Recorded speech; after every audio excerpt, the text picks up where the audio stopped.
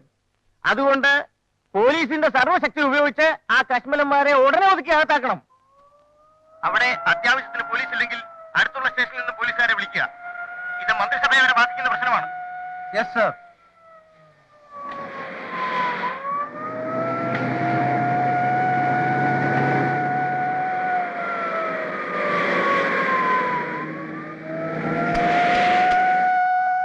Party പാളി.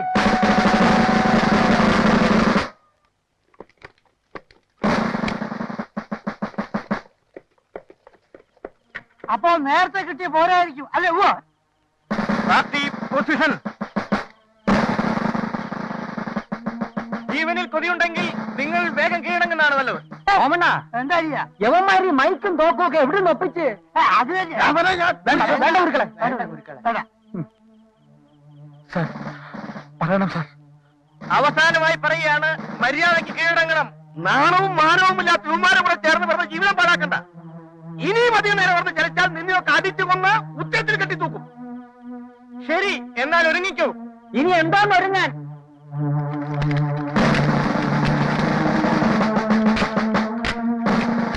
അപ്പം കുടിക്കളെ അടിച്ചു പിരി.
ഇങ്ങോട്ട് മാറിയില്ലേ ഇനി പറടാ തങ്കം ഇവിടെ അകത്തുണ്ടാവും സാർ.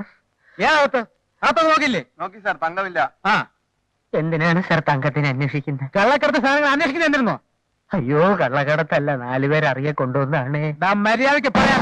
തങ്കം എവിടെ ചോദിച്ചത്? സാർ, ഇതാണ് തങ്കം. ഈ സർദാർ കൃഷ്ണക്കുറുപ്പിന്റെ ഭാര്യ തങ്കം. ഞാൻ കല്യാണം കഴിക്കാൻ പോകുന്ന ശോഭയുടെ അമ്മ തങ്കം. നീ അല്ലടാ പറഞ്ഞ് ഇവിടെ തങ്കം ഒളിപ്പിച്ച് വെച്ചിട്ടുണ്ടെന്ന്? സാർ, ഞാൻ അങ്ങനെ പറഞ്ഞിട്ടില്ല സാർ. തങ്കം എന്ന് പറയുന്ന സ്ത്രീയെ ഗൂണ്ടകൾ ഒളിപ്പിച്ചു വെച്ചിരിക്കുന്നുണ്ട്, ഞങ്ങൾക്ക് കാണാൻ കഴിയുന്നില്ല. അതിന് സഹായിക്കണമെന്ന് പറയാൻ ഞങ്ങൾ സ്റ്റേഷനിലേക്ക് വന്നതാണ്. തങ്കം എന്ന് കേട്ടോടനെ സാർ ചാടി ഇറങ്ങി പ്രശ്നം ഉണ്ടാക്കി. ഞങ്ങളുടെ കല്യാണം നടക്കണമെങ്കിൽ ശോഭയുടെ അമ്മയുടെ അനുവാദം വേണമായിരുന്നു. റൗഡികൾ അത് തടഞ്ഞപ്പോ ഞങ്ങൾ പോലീസിന്റെ സഹായം തേടി, അത്രേ ഉള്ളൂ. സാർ, 18 കഴിഞ്ഞ ഒരു പെണ്ണിനും 21 കഴിഞ്ഞ ഒരു ആണിനും തമ്മിൽ സ്നേഹമാണെങ്കിൽ അവർ വിവാഹം കഴിക്കും. ഇവർ സമ്മതിച്ചില്ലെങ്കിൽ ഞങ്ങൾ രജിസ്റ്റർ മാരേജ് ചെയ്യും. സാർ അതിന് ഞങ്ങളെ സഹായിക്കണം. ആളാ പറയുന്നത്? ഞാനില്ല. സ്നേഹിക്കുന്നവർ എപ്പോഴും ഒരുമിച്ച് കഴിയുന്നതാണ് നല്ലത്. കാലുമാറി ഇപ്പൊ തീരുമാനിക്കണം. കല്യാണം കഴിച്ചു കൊടുക്കാൻ പ്രതികൂലിക്കുന്നുവോ അനുകൂലിക്കുന്നുവോ? അനുകൂലിക്കുന്നവർ കൈപൊക്കണം. പൊക്കണം.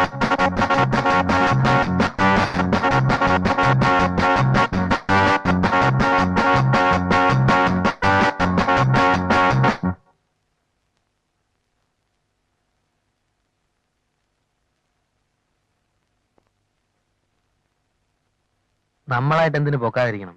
ചുമ്മാ പൊക്കടേ.